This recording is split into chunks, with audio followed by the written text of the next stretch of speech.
Emotional intelligence is the ability to sense, to understand, and to effectively apply your emotions so you can be more collaborative and productive with others.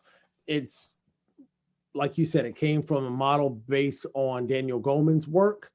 And he looked, there's five different things that they look at, how aware and knowing your own emotional state and how to manage that Hmm. properly, being able to motivate yourself and also being able to recognize the emotions of others and then be able to manage those relationships. Because you can't Hmm. really manage the emotions of others per se, but you can manage the way you react to the way other people are, their emotional state. And when you can recognize that, I think that's a big deal versus you seeing the people that, that's a good way to put it, let's just say not really astute on what's going on. They can't read the room and they end up inadvertently eating shoe leather Sure. because they put their foot in their mouth because they really didn't realize that this is not the right time to say XYZ. Hmm. Yeah, they're good at managing their own emotional quotient within themselves.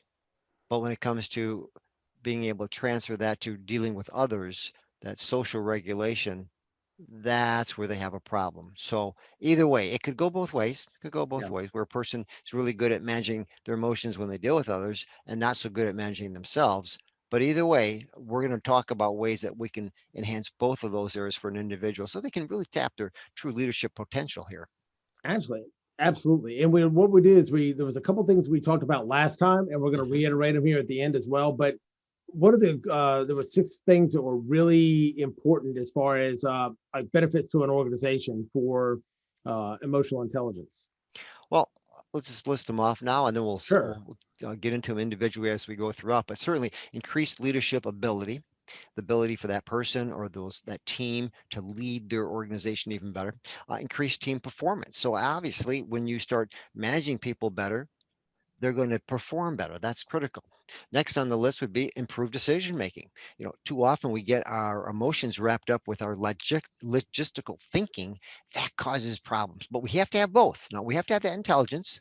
We Right. have to have the emotional intelligence. So the key is to bridge both of those together. They do work together harmoniously. The next is decreased occupational stress.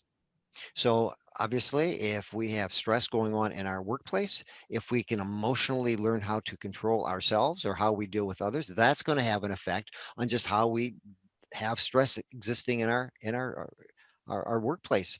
Also, reduce staff turnover. We know we talked about this before in some of our other podcasts. That is one of the most expensive things most companies encounter throughout the course of their life. The Yes. idea is you cannot run an effective company, a profitable company, if you have people constantly leaving. It's too expensive. And then finally, just increase personal well-being.